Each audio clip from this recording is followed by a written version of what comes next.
This is William Isaacs with Introduction Speech number 2, covering our chapters 1 through 3 of the textbook that we read, as well as the discussion board post.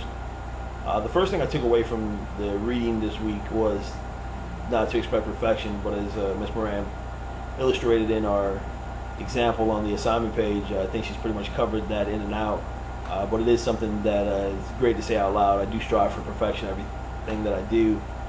So reiterating that to myself, as well as saying it aloud before starting an endeavor, is something that helps to visualize that and maybe realize that perfection is not the goal, just being successful is.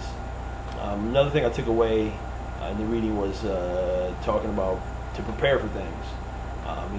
Lucas talks about developing the speech, organizing the speech into its parts, as well as rehearsing the speech, and that's the part that I can agree with more, is the rehearsal. One thing that we definitely do here in Iraq is we rehearse for contingency plans. Anytime you leave the wire, whether you rehearse for whatever possibly could happen, and hope that it doesn't, but at the same time you're prepared if it does. Whether it be encountered IED or indirect fire, small arms fire, even a flat tire or a disabled vehicle, we've definitely done it before in rehearsal, so you know exactly what to do when you encounter it outside the wire. And we rehearse, practice to the point where muscle memory just kind of takes over, and you don't overthink or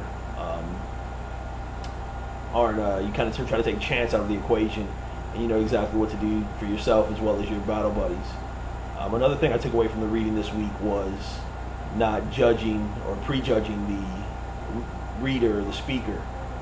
Part of that I do is definitely, I noticed when I was reading the introduction post before watching the videos, kind of have an idea based on what the reader described themselves as well as their flaws. You expected to see those, and to my present surprise that I wasn't. Definitely didn't see those flaws in most people's speeches. One that stuck out in particular was Rich. He talked about why he took the class online.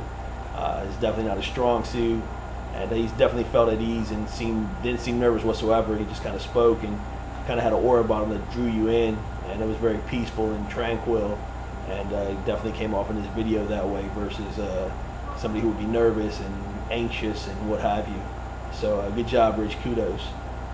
This is William Isaacs with Introductory Speech number 2.